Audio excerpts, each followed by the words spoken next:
प्रभु भला है और उसकी करुणा सदा सदा की है। फिर एक बार आप सबों का इस चैनल पर मैं स्वागत करता हूं। आप सब लोग स्वस्थ है, सुरक्षित है, ऐसा विश्वास करता हूं और प्रभु से यह आशा रखता हूं कि आने वाले दिनों में परमेश्वर आपको और बहुत ऐसे आशीषित करे। हालेलुया। प्रिय, परमेश्वर आशीषों का उगम स्थान है। आप परमेश्वर से आशीष मांगिए या आशीष ना मांगे, फिर भी परमेश्वर का स्वभाव आशीष देने का है। हालेलुया।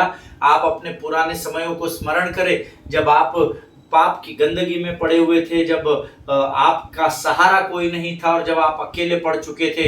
केवल स्वर्ग का परमेश्वर था जो उस स्थान से उठाकर, उस घूरे से उठाकर आपको आज इस स्थान पर लेकर आया। हालेलुया। हमारे जीवन में परमेश्वर के कई अनगिनत उपकार है और वो गिनने अगर हम लग जाएंगे तो हमारा संपूर्ण जीवन भी समाप्त पड़ जाएगा। हालेलुया। आमीन। हमारा जीवन कम पड़ जाएगा, हमारा जीवन समाप्त हो जाएगा। इतने उपकार यहोवा ने मेरे और आपके जीवन में किए हैं। और आज फिर एक बार, आप जानते हैं उपकार कैसे आते हैं? परमेश्वर के भले काम हमारे जीवन में वचनों के द्वारा होते हैं, वचनों के माध्यम से होते हैं, आपके मुख से निकले हुए अंगीकार के कारण होते हैं। और इसीलिए नीति वचन की पुस्तक उसका 18 अध्याय उसके 21 वचन में लिखा है, मैंने तुम्हारे मुख में मृत्यु और जीवन की सामर्थ्य को दिया है और जो कोई भी उसे काम में लाना जानता है वह उसका फल भोगेगा। हालेलुया। आमीन। जिस अध्ययन को परमेश्वर ने हमें दिया है कि हम अपने माइंड सेट को यहाँ पर जांच रहे, इस अध्ययन के द्वारा हमारी मानसिकता या हमारे सोचने की क्षमता क्या कर सकती है। आप जानते हैं दाऊद, ये अध्ययन जो हमने फर्स्ट शमूएल की पुस्तक से लिया है, अगर आप यहाँ पर दाऊद के द्वारा कहे गए वचनों को सुनेंगे, कहीं पर भी आपको नकारात्मकता नहीं दिखेगी उसके माइंडसेट में। He only spoke positive. Amen. Whatever he had spoken, everything was positive, nothing was negative. Amen. मैंने आपको कल कुछ बातें बताई और मैं प्रभु का धन्यवाद देता हूँ कि परमेश्वर ने कल के अध्ययन के द्वारा लोगों से बातचीत की है। कल मैंने जो आपको क्रिकेट मैच का उदाहरण दिया था, उसके द्वारा भी बहुत सारे लोगों ने कहा कि परमेश्वर ने हमें कुछ बातों को ज्ञात कराया, कुछ बातों को स्मरण कराया। और मैंने आपसे पहले भी कहा है कि मैं जो भी बातें आपको बताऊंगा वो मैं इस तरीके से बताने की कोशिश करूंगा जिसको आप आसानी से समझ सके या ग्रहण कर सके। आमीन। ये मेरी जिम्मेदारी है कि मैं सिर्फ आकर यहाँ पर अपनी जिम्मेदारी को पूरा करके यहाँ से वापस न जाऊं, परंतु मैं संपूर्ण कोशिश करूं कि मैं आसान शब्दों में आप तक परमेश्वर के वचनों को पहुंचा सकूं, क्योंकि ये वचन सिर्फ सुनने के लिए नहीं है, परंतु ये वचन ग्रहण करके, उस पर मनन करके, उस पर चलने के लिए बांटे जाते हैं। आज फिर एक बार स्वर्ग का परमेश्वर हमारे मध्य में अपने वायदे को पूरा करने के लिए आया है और ये समय है जब हम अपने अपने पवित्र शास्त्र निकाल लेंगे और कुछ वचनों को पढ़कर हम आज के अध्ययन को शुरू करेंगे। आज हमने पढ़ने के लिए जो वचन जो चुने हैं वो पाए जाते हैं भजन संहिता उसका 141 अध्याय उसके 1 से 5 वचन। The book of Psalms chapter 141 verses 1 to 5। भजन संहिता उसका 141 अध्याय और उसके पहले 5 वचन। साम्स 141 भजन 141 पहले 5 वचन। हे यहोवा, मैंने तुझे पुकारा है, मेरे लिए फुर्ती कर। जब मैं तुझको पुकारूं तब मेरी ओर कान लगा। मेरी प्रार्थना तेरे सामने सुगंध धूप और मेरा हाथ फैलाना संध्या काल का अन्न बलि ठहरे। हे यहोवा, मेरे मुख पर पहरा बैठा, मेरे होठों के द्वार की रखवाली कर। मेरा मन किसी बुरी बात की ओर फिरने न दे, मैं अनर्थकारी पुरुषों के संग दुष्ट कामों में न लगूं और मैं उनके स्वादिष्ट भोजन वस्तुओं में से कुछ न खाऊं। धर्मी मुझको मारे तो यह कृपा मानी जाएगी और वह मुझे ताड़ना दे तो यह मेरे सिर का तेल ठहरेगा। मेरा सिर उससे इनकार न करेगा। लोगों के बुरे काम करने पर भी मैं प्रार्थना में लवलीन रहूंगा। परमेश्वर इन पढ़े हुए वचनों पर हमें से प्रत्येक को आशीष दे। अद्भुत वचन है जो आज के अध्ययन में प्रभु ने हमको दिए हैं, लेकिन अगर हम इन 5 वचनों के ऊपर ही पूरा अध्ययन करेंगे तो हमारा अध्ययन का विषय से हम भटक जाएंगे। इसलिए बड़े संक्षिप्त में हम इन वचनों को समझेंगे, क्योंकि प्रभु ने दिए हैं तो जरूर आज के दिन में हम में से किसी न किसी को इस वचन की जरूरत है। आमीन। हे यहोवा, मैंने तुझको पुकारा है, मेरे लिए फुर्ती कर। जब मैं तुझको पुकारूं तब मेरी ओर कान लगा। O Lord, I call upon you, listen to me, give ear to my voice when I call to you. Amen. परमेश्वर इस वचन को समझने में आपकी सहायता करे। हे यहोवा, ये दाऊद का लिखा हुआ भजन है, मैंने तुझे पुकारा है, मेरे लिए फुर्ती कर। आमीन।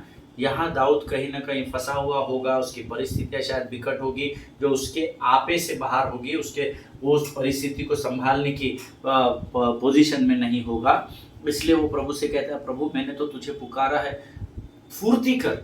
और ये तब संभव है जब दाऊद ने पहले परमेश्वर का अनुभव किया होगा। हालेलुया। वचन में लिखा है एक जगह पवित्र शास्त्र में, संकट के समय में अति सहजता से मिलने वाला मेरा और आपका परमेश्वर है। हालेलुया। वो हमें तकलीफ और ताड़ना देने के लिए इस पृथ्वी पर नहीं आया। उसने अपने इकलौते पुत्र का बलिदान इसलिए किया ताकि हम उस तकलीफ और उन ताड़नाओं से हमेशा के लिए बचाए जा सके। हालेलुया। हे यहोवा, मैंने तुझे पुकारा है, मेरे लिए फुर्ती कर। जब मैं तुझको पुकारूं तब मेरी और कान लगा। हालेलुया।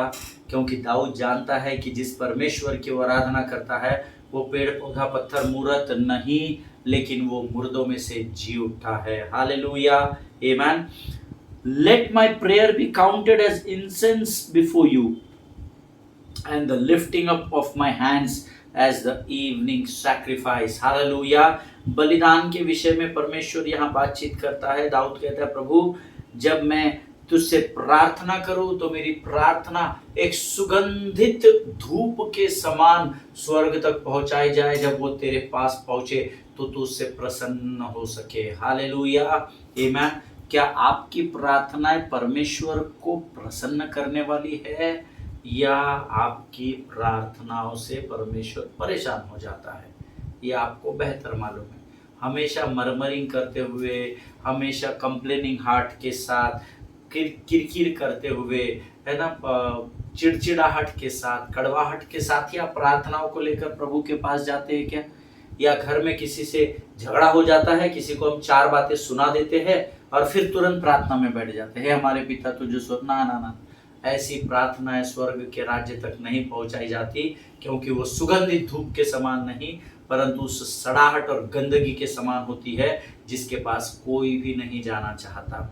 जिनके सुनने के कान और समझने की आत्मा हो वो जान ले प्रभु का आत्मा क्या सिखा रहा है। आपकी प्रार्थना में इतना इंसेंस या सुगंध होना चाहिए कि वो प्रभु को भा जाए। आपने कभी नोटिस किया है, आप कहीं लिफ्ट में हैं, या आप कहीं से गुजर रहे हैं, एयरपोर्ट में हैं, या कहीं से भी गुजर, या किसी से आप बात करने के लिए, शेक हैंड करने के लिए जाते हैं, और आप उसके बॉडी परफ्यूम से, या तो उसके बॉडी के डीओ से, या तो उसके कपड़े के उस सुगंध से आप मोहित हो जाते हैं। Many times I had that experience in different places with different people and फिर हम लोग कई बार मेरा स्वभाव यह है कि मैं पूछ लेता हूँ, विच परफ्यूम डू यू यूज़, आप कौन सा परफ्यूम यूज़ करते हैं, बहुत अच्छा लग रहा है, बहुत अच्छी सुगंध आ रही है। लेकिन अगर कोई पसीने से लथपथ, जिसके कपड़ों से भी स्टिंकिंग हो रहा है, बदबू आ रही है, क्या कोई ऐसा है क्या जो उस व्यक्ति के साथ उठना बैठना चाहता है या उसके कपड़े से लिपटा रहना चाहता है? नहीं, हम उसको अवॉइड करते हैं। बाइबल कहती है, मैंने तुझे पुकारा, मेरे लिए फुर्ती कर। जब मैं तुझको पुकारूं तब मेरी ओर कान लगा। हे प्रभु, मेरी प्रार्थना तेरे सामने सुगंधित धूप के समान होने पाए, जो तुझको प्रसन्न करती है। हालेलुया। आमीन। हे यहोवा, मेरे मुख पर पहरा बैठा, मेरे होठों के द्वार की रखवाली कर। इसको तो आप अंडरलाइन कर ले, हाईलाइट कर ले और अपने मन में इस वचन को बचा ले और रोज ये प्रार्थना कर ले। रोज ये आपकी प्रार्थनाओं में ये वचन जरूर बोलना।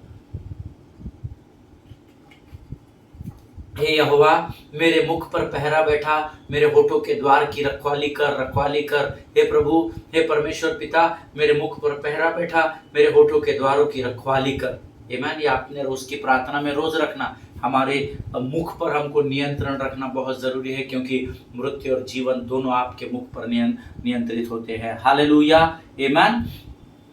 मेरा मन किसी बुरी बात की ओर फिरने न दे, मैं अनर्थकारी पुरुषों के संग दुष्ट कामों में न लगूं, और मैं उनके स्वादिष्ट भोजन वस्तुओं में से कुछ न खाओ। हालेलुया। जिनके सुनने के कान हो वो सुन ले प्रभु क्या चेतावनी दे रहा है। आमीन। प्रभु कहता है क्योंकि अगर आप आपके मुख की रखवाली नहीं करेंगे तो आपके मन में जो नीरी बातें या दुष्टता की बातें शत्रु उंडेलता है उसको आप यहाँ पहले पकाएंगे और यहाँ से परोस देंगे तो आपका भाग दुष्टों के संग गिना जाएगा। आमीन। जब आप बुरी बातों को बोलते हैं तो आपके ऊपर न्याय आता है प्रभु के लोगों, और इसीलिए हमको सचेत रहना और जागृत रहना बहुत बहुत बहुत जरूरी है। हालेलुया। आमीन। और 5वां वचन कहता है धर्मी मुझको मारे तो यह कृपा मानी जाएगी। Let a righteous man strike me, it is a kindness. Let him rebuke me, it is oil for my head. Let my head not refuse it, yet my prayer is continually against their evil deeds। Hallelujah. धर्मी मुझको मारे तो यह मेरे लिए कृपा मानी जाएगी। जब आपके पासवान, आपके अगुवे जो प्रभु के भय में रहते हैं और जब वो आपको किसी बात के लिए करेक्शंस को लेकर आते हैं, रिसीव इट हम्बली। आमीन। ये मेरी आपसे विनती है। आप वो गलत भी रहेंगे तो उनका न्याय नहीं करना। मुझे क्या ज्ञान बांट रहे पास्टर साहब, आप उस दिन ऐसा ऐसा आपने किया था, आपके बारे में ऐसा सुना है, नहीं। हमेशा स्मरण रखना कि वो परमेश्वर का चुना हुआ पात्र है और जो परमेश्वर के सेवक के विरोध में होता है वो स्वयं परमेश्वर का विरोधी कहलाता है। हालेलुया। तो उस पास्टर के न्याय को आप करने में ज्यादा इंटरेस्टेड है या परमेश्वर का विरोध, शत्रु बनने में, विरोधी बनने में आप ज्यादा इंटरेस्टेड है, या आप नम्रता के साथ जीवन बिताने में ज्यादा इंटरेस्टेड है? ये चुनाव आपका और मेरा है। आमीन। धर्मी मुझको मारे तो यह कृपा मानी जाएगी, वह मुझको ताड़ना दे तो ये मेरे सिर पर का तेल ठहरेगा। अर्थात जब आपको आपके बड़े बुजुर्ग करेक्शन करते हैं और अगर आप करेक्शन को ले लेते हैं तो मानो वो स्वर्ग से उंडेले गए अभिषेक के नए आपके जीवन को बदलाव को लेकर आता है। हालेलुया। लोगों के, मेरा सिर उससे इनकार न करेगा, लोगों के बुरे काम करने पर भी मैं प्रार्थना में लवलीन रहूंगा। इसको तो पता नहीं कितने सारे बार आप वेरी इंपॉर्टेंट लिख सकते हैं। लोगों के बुरे काम करने पर भी मैं प्रार्थना में लवलीन रहूंगा। हाँ प्रभु, लोगों के बुरे काम करने पर भी मैं प्रार्थना में लवलीन रहूंगा, इसे सामर्थ मुझे दे। प्रभु जी, लोग मेरे बारे में कितना भी बुरा बोले, कितना भी बुरा सोचे, कितने भी बुरे कार्य करे, फिर भी मैं तेरी और अपनी प्रार्थना में लवलीन रहूंगा और अपनी प्रार्थना, मेरी प्रार्थना तेरे लिए सुगंधित धूप के समान मानी जाए। हालेलुया। आमीन। जब आप लोगों के बुराई के बदले बुराई नहीं करेंगे, परमेश्वर आपके ऊपर अभिषेक के तेल को उंडेल देगा। हालेलुया। परमेश्वर इन वचनों के द्वारा हम में से प्रत्येक को आशीष दे। ये समय है जब हम इन वचनों के पढ़े जाने की सामर्थ के लिए प्रभु का धन्यवाद करेंगे। आने वाले वचनों के लिए हम अपना संपूर्ण समर्पण करेंगे। याद रखिए, जब आप प्रभु के वचनों को सुनते हैं, there should be no distractions. Amen. शत्रु चालाक है, वो आपके जीवन में डिस्ट्रैक्शंस को लेकर आएगा। 5 मिनट बाद आप पॉज मारेंगे, 2 फोन अटेंड करेंगे, एक काम कर लेंगे, फिर सुनेंगे, या कभी कभी भूल जाएंगे। नहीं, अगर आप परमेश्वर के वचन का आदर नहीं कर सकते तो उसका अनादर करने का अधिकार आपके पास नहीं है, क्योंकि परमेश्वर के वचन का अनादर करना यानी परमेश्वर का अनादर करना होता है। हालेलुया। या तो अपने लिए एक ऐसे समय को तय कर लीजिए, उस समय दुनिया में आंधी आ जाए, तूफान आ जाए, कोविड आ जाए, सुनामी आ जाए, लेकिन आप पूरा आदर परमेश्वर के वचन का करेंगे। Hallelujah. So let us pray and submit ourselves unto the feet of the Lord. आइए हम प्रभु के चरणों में हम अपना समर्पण करें। Let us pray.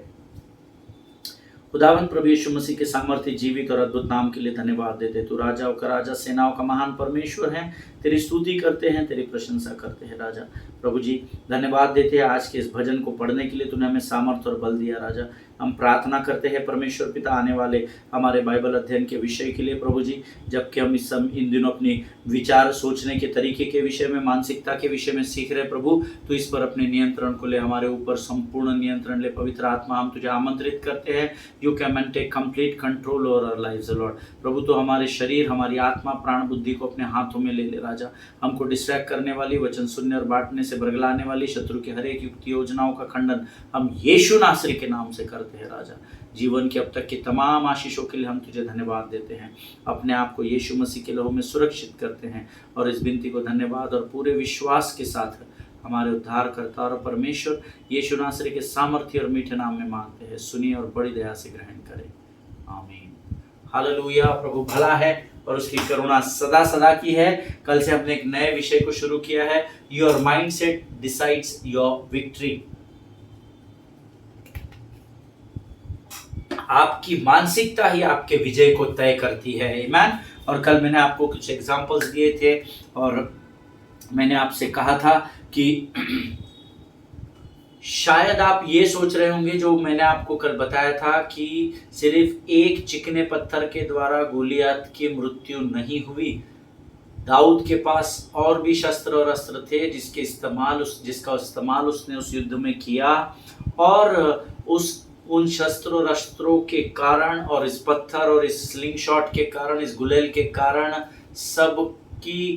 सबको मिलाकर जब युद्ध लड़ा गया, तब गोलियत को दाऊद ने हराया और दाऊद ने गोलियत पर विजय प्राप्त कर ली। हालेलुया, आमीन। और सच में कल जब मैंने आपसे इस बात को कहा था, मुझे कुछ लोगों के फोन कॉल्स हैं और उन्होंने मुझे कहा कि पास्टर हमने तो अब तक यही सुना है, और एक सिस्टर ने मुझे कहा फोन करके कि मैंने उतना अध्ययन नहीं पास्टर जितना आपने पढ़ने के लिए दिया है, लेकिन मैंने पूरा वो शमूएल के किताब में गोलियत के एंट्री से लेके एग्जिट तक, जब तक राजा ने अपनी बेटी को उसको नहीं दिया, उतने पूरे अध्ययन को मैंने 3-4 बार पढ़ा, पर मुझे तो केवल हर बार यही समझ में आया कि एक ही पत्थर गोलियत को मारने के लिए काफी था, और उसी तो पत्थर के द्वारा मारा, और कहीं पर भी नहीं लिखा है पास साहब कि उसके पास और भी अस्त्र और शस्त्र थे। मैंने कहा सिस्टर, मैं आपको सलाम करता हूं आपके एंथुजियाज्म के लिए, आपके एक्साइटमेंट के लिए, उत्साह के लिए, जो आपने परमेश्वर के वचनों के प्रति दिखाया,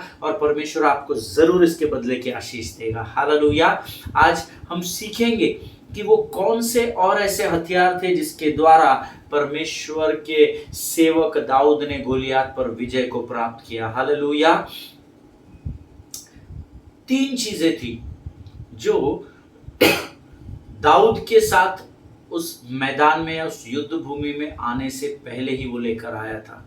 आमीन। कितने लोग नोट्स लिखते हैं, लिखते भी नहीं कि लिखते हैं, मुझे पता नहीं, और मुझे इंटरेस्ट भी नहीं आप लिखते हैं कि नहीं लिखते हैं, लेकिन अगर आप इसको लिखना जो सीख जाएगा वो बहुत आगे जाएगा। क्योंकि आज मैं यहाँ पर इतने कॉन्फिडेंस से आपको इसलिए वचन की सेवकाई कर सक रहा हूँ क्योंकि मेरे पास बहुत सारे नोट्स है जिनको मैंने बीते वर्षों में लिखा और जिसका इस्तेमाल मैं इन दिनों कर रहा हूँ। आमीन। नई नई बातों को प्रभु प्रकाशित करता चला जा रहा है। तो अगर आप ये जानने के लिए उत्सुक है कि वो कौन से शस्त्र या हथियार थे जिसकी सहायता से और उस पेबल और स्लिंग शॉट की सहायता से दाऊद ने गोलियत पर विजय पाई, नंबर 1 लिख लीजिए। Number 1, they were his attitude, number 2 his mindset, and number 3 the right spirit. Hallelujah. ये 3 चीजें उसके पास युद्ध भूमि में आने से पहले ही थी। हालेलुया। कौन सी वो 3 चीजें थी?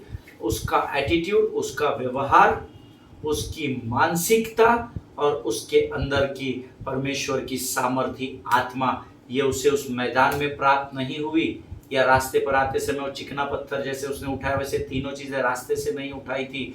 युद्ध भूमि में आने से पहले ही उसके पास ये सारे अस्त्र और शस्त्र थे जिनके साथ वो युद्ध भूमि में प्रवेश किया था। आमीन। कल मैंने आपको एक चीज बताई थी कि आप युद्ध भूमि से किस रिजल्ट के साथ आते हैं, ये इस बात पर निर्भर करता है कि आप किस एटीट्यूड के साथ, किस मानसिकता के साथ उस युद्ध भूमि में जाते हैं। हालेलुया। ये 3 चीजें दाऊद के पास थी। They were his attitude, his mindset, and the right spirit that was within him that brought him victory before he even set foot on the battlefield. Amen. इससे पहले कि वो उस युद्ध भूमि में पाँव भी रखे अपने भाइयों को मिलने के लिए, उससे पहले ही उसके पास उसका व्यवहार, उसकी सोच अर्थात उसकी मानसिकता और उसके अंदर का स्थिर आत्मा, ये 3 चीजें उसके पास थी जिसके कारण उसने इस जायंट किलर पर या इस दानों पर विजय को प्राप्त किया। हालेलुया। आमीन। Always remember When you read the word of God, when you meditate the word of God, take it very seriously. This is the word of God. If you are insulting the word of God, that means straightly you are insulting God. Amen. So सचेत रहना, and always remember, the victory is not in what you have in your hands. Amen. But it is what you have it in your mind and in your heart. Hallelujah. आपकी विजय इस बात पर निर्भर नहीं करती है कि आपके हाथ में क्या शस्त्र है किसी को समाप्त करने के लिए या विजय पाने के लिए, लेकिन आपकी विजय इस बात पर निर्भर करती है कि आपके मन और आपके हृदय की दशा उस समय कैसी है। हालेलुया। 2 कोरिन्थियंस चैप्टर 10 वर्स 4 हम पढ़ेंगे। जो मैंने अभी आपसे कहा वो उस वचन में लिखा हुआ है, इसलिए मैंने आपको कहा। द बुक ऑफ 2 कुरिन्थियों 10वां अध्याय 4था वचन। सब लोग जल्दी जल्दी निकालेंगे।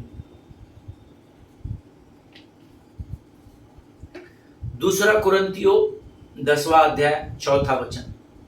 क्योंकि हमारी लड़ाई के हथियार शारीरिक नहीं परंतु गढ़ों को ढा देने के लिए परमेश्वर के द्वारा सामर्थी है। हालेलुया। और परमेश्वर के हथियार वो एरो और वो तीर कमान और चाकू और तलवार और ढाल, ये परमेश्वर का हथियार नहीं है। परमेश्वर के हथियार आत्मिक है। आमीन। और हमारा मल्ल युद्ध लहू और मांस से नहीं है, ऐसा वचन में लिखा है। हालेलुया। आमीन। प्रभु का धन्यवाद हो इस अद्भुत वचन के लिए। इसीलिए मैंने आपसे कहा, the victory is not in what you have in your hands और what you carry in your hands, but it is what you have it in your mind and heart. Hallelujah. आप आपके हृदय और आपके मन कैसे कितने मजबूत है, इसके ऊपर आपके जीवन की परिस्थिति पर की विजय को प्राप्त करना तय होता है। आमीन। अगर आपने 1 सैमुअल उसका 17 अध्याय ध्यान से अध्ययन किया है, अगर पहले, आप अभी नहीं बोल रहा, अभी तो मैं आपको रोज बोलता हूं कि जो हमारा अध्ययन का विषय वो रोज पढ़कर आना। आप पढ़कर आए या नहीं मुझे पता नहीं, but if you had already gone through 1 Samuel chapter 17, then मैं आपको बताना चाहता हूं दैट इन दिस ये जो अध्ययन है या ये जो चैप्टर है या जो अध्याय है, in this chapter David had 4 different conversations with 4 different people or groups. आमीन। आपने कितनी बारीकाई से इसको पढ़ा मुझे पता नहीं। मैंने भी पहले कई वर्षों तक हल्के में पढ़ा, पर पिछले 2 वर्षों से मैं इस अध्ययन को जब कर रहा हूँ 1 सैमुअल को, तो मैंने इसको बार बार पढ़ा और बहुत बारीकाई से पढ़ा। तब जाके मुझे इतने वर्षों बाद नोटिस हुआ कि एक ही अध्याय में 4 अलग अलग प्रकार के ग्रुप्स या 4 अलग प्रकार के लोगों से एक ही अध्याय में दाऊद ने अलग अलग समयों पर बात की है। आमीन। जो लोग नोट्स लिखते हैं वो लिख सकते हैं। First conversation, 1 Samuel chapter 17 and verse 26। पहला शमूएल उसका 17 अध्याय उसका 26 वचन। He speaks to the soldiers of Israel. उसने इजराइल की छावनी के जो सैनिक थे, जो गोलियत से युद्ध लड़ने आए थे, उनसे बात की। सबसे पहले when he entered into the battlefield, the first conversation which had happened, that was in between the soldiers of Israel and David. 1 Samuel chapter 17 verse 26। पहला शमूएल 17 अध्याय 26 वचन। नोट्स में लिख लेना, उसको आप बाद में पढ़ना। फर्स्ट कॉन्वर्सेशन, दाऊद और इजराइल की सेना के लोग। Second conversation, 1 Samuel chapter 17 verse 29। पहला शमूएल 17 अध्याय 29 वचन। He speaks to Eliab, his older brother, Eliab, उसका बड़ा भाई। सबसे पहले सैनिकों से बात हुई 26वें वचन में। 29वें वचन में पहला शमूएल 17 अध्याय 29 वचन। एलियाब, हिंदी में उसको एलियाब कहा गया है, उससे अपने बड़े भाई से उसने बात की। Number 3, 1 Samuel 17:32, same chapter 32 verse. He speaks to Saul, the king of Israel. पहला शमूएल 17 अध्याय 32 वचन, उसने इजराइल के पहले राजा शाऊल से बातचीत की। 4th, 1 Samuel 17th chapter 45 verse, 45th verse, 45 वचन। ही स्पीक्स टू गोलियत, उसने गोलियत से बात की है। आमीन। सो पहले पहला शमूएल 17 अध्याय 26 वचन उसने इजराइल के छावनी में सैनिकों से बात की। 29वें उसी अध्याय के 17 अध्याय 29 वचन उसने अपने भाई एलियाब से बात की जो उसका बड़ा भाई था। उसके बाद वही अध्याय पहला शमूएल 17 अध्याय 32 वचन उसने शाऊल राजा से बात की। उसी अध्याय में पहला शमूएल 17 अध्याय 45 वचन उसने गोलायत से बात की या गोलियत से बात की। हालेलुया। और इन 4 अलग अलग कॉन्वर्सेशंस में 4 ऐसे वेपन्स या ऐसे पावरफुल हथियार छिपे हुए हैं जिसके द्वारा दाऊद ने गोलियत नामक दानव पर विजय प्राप्त की। हालेलुया।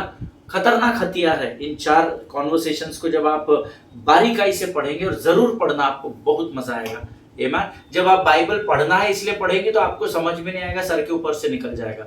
लेकिन जब ये जीवन की पुस्तक है और इसको मैं पढ़ूंगा तो मैं सामर्थ्य को प्राप्त करूंगा, इस मंशा से, इस मानसिकता से जब आप पढ़ेंगे, परमेश्वर आपको अद्भुत बातों को प्रकट करेगा। आमीन।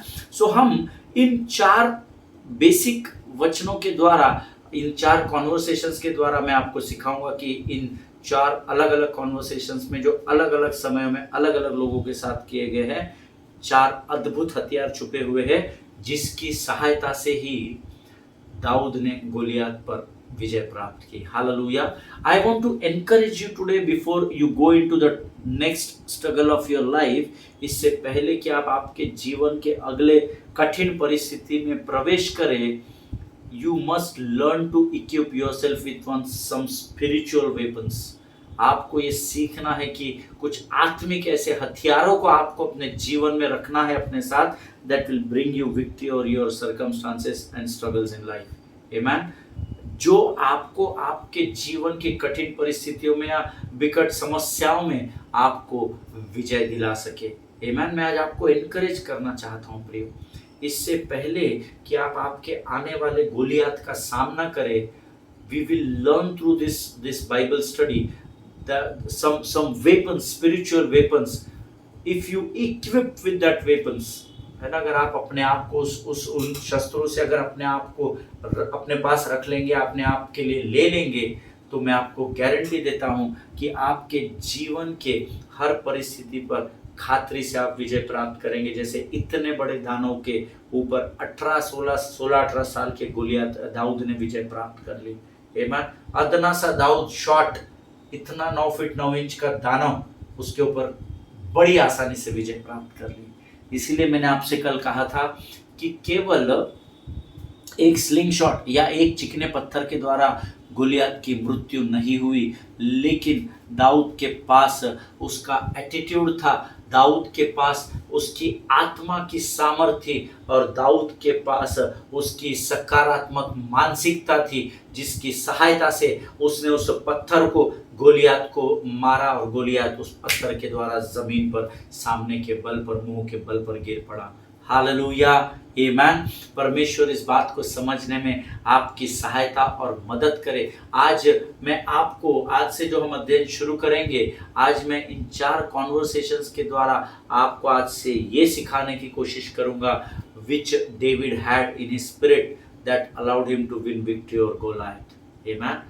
वो 4 कॉन्वर्सेशंस, 4 अद्भुत अलग अलग वेरी पावरफुल वेपन्स, जिसकी सहायता से दाऊद ने गोलियत पर विजय प्राप्त की। हालेलुया। अब आप कहेंगे बस सब जल्दी जल्दी सिखाओ, तो मेरा परमेश्वर जल्दी का परमेश्वर नहीं है, मेरा परमेश्वर धीरज का परमेश्वर है। हालेलुया। आमीन।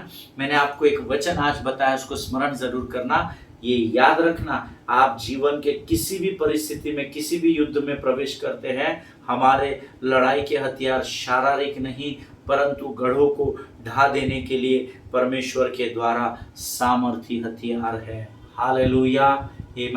प्रभु इस बात को समझने में आपकी सहायता और मदद करे। आज मैं इस अध्ययन को यही समाप्त करूंगा, और मैं ये आज का अध्ययन आपके लिए छोड़कर जाता हूं। आप इसको फिर से सुनना, आपको जो वचन दिए गए उसको पढ़ना, ताकि परमेश्वर आज ही आपसे बातचीत कर सके। हालेलुया। वो उत्साहित है, वो प्रतीक्षा आपकी कर रहा है, आप उसके उत्तर की प्रतीक्षा कर रहे हैं। वो बोल रहा है मैं तेरी प्रतीक्षा कर रहा हूं कि तू कब मुझे उस प्रार्थना को देगा जो सुखदायक सुगंध के राय मुझे भा जाएगी। हालेलुया। परमेश्वर आपको बड़ी बरकत और बड़ी आशीष दे। कल से हम इन 4 अद्भुत बातों को सीखने की कोशिश करेंगे जिसके द्वारा दाऊद ने गोलियत पर विजय को प्राप्त किया। आमीन। हो सकता है आपने ये वचन पहले भी शायद सुने हो, परंतु मैं अपने काम को पूरा कर रहा हूं जो आज्ञा मुझे प्रभु ने दी है। Amen. So let us close our eyes and let's surrender ourselves and just praise God. आइए हम अपने सिरों को झुकाकर यहोवा की स्तुति करें। धन्य यीशु नाम, धन्य यीशु नाम, धन्य यीशु नाम। हे मेरे मन यहोवा को धन्य कह, जो कुछ मुझ में है उसके नाम को धन्य कह। हे मेरे मन यहोवा को धन्य कह और उसके किसी भी उपकार को न भूलना। प्रभु तेरा वचन कहता है, जितनों ने तेरी ओर दृष्टि की उन्होंने ज्योति पाई और उनका मुख कभी भी काला न होने पाया। हम धन्यवाद देते हैं राजा, आज इन वचनों के द्वारा हमने तेरी ओर दृष्टि फिराई है राजा। जितनों ने इन वचनों को सुना है उनमें से प्रत्येक पर अपनी आशीष को उंडेलना राजा, ताकि ये लोग, ये कलीसिया प्रभु तुझ में आशीषों में बढ़ सके और तेरी महिमा को देखने वाले लोग हो सके राजा। प्रभु जी इन अद्भुत वचनों के लिए बड़े सरल तरीके से तेरी आत्मा ने हमें सिखाया, हम धन्यवाद देते हैं राजा। हमें और अधिक मजबूत कर प्रभु जी, हमें सामर्थ्य दे, बल दे, स्वर्गीय समझ और स्वर्गीय बुद्धि से भर, ताकि इस पृथ्वी के हम ज्ञानवान कहलाने जाने पाए राजा। हम तो मूर्ख है प्रभु, परंतु तेरा वायदा है कि तूने मूर्खों को चुना ताकि ज्ञानवानों को तू लज्जित कर सके। प्रभु परमेश्वर पिता, जितनों ने सुना उन्हें आशीष दे। इस समय हम अपने आप को यीशु के लहू में सुरक्षित करते हैं और विनती को धन्यवाद के साथ हमारे उद्धारकर्ता परमेश्वर यीशु नासरी के नाम से मांगते, सुन और कबूल कर। आमीन। हालेलुया। फिर एक बार आप सबों को सलाम करता हूँ। इजराइल के लिए प्रार्थना करें, भारत देश के लिए प्रार्थना करें, अपने पासवानों के लिए, उनके परिवारों के लिए ज़रूर प्रार्थना करें। एक दूसरे को प्रार्थना में उठा कर रखें। हम जब कल मिलेंगे तो नए उत्साह के साथ, नई सामर्थ्य के साथ आप यहाँ पर ज़रूर आना, ताकि परमेश्वर आपको और बड़ी आशीष से बरकत दे सके। आमीन। और हमारे देश के प्रधानमंत्री, हमारे देश की राष्ट्रपति, उपराष्ट्रपति और तमाम अधिकारियों के लिए प्रार्थना करना, क्योंकि आपके प्रार्थना से उनके जीवन में बदलाव होगा, ये परमेश्वर का वायदा है। आमीन। और देश की संविधान को पढ़े, उसको समझे, उस पर चले और इस देश की कानून व्यवस्था का पालन करें और अपने जीवन की गवाही को बांटे, ताकि अंधकार में फंसे हुए लोग ज्योति की संतान बन सके। आमीन। प्रभु आपको बड़ी आशीष दे। God bless you all.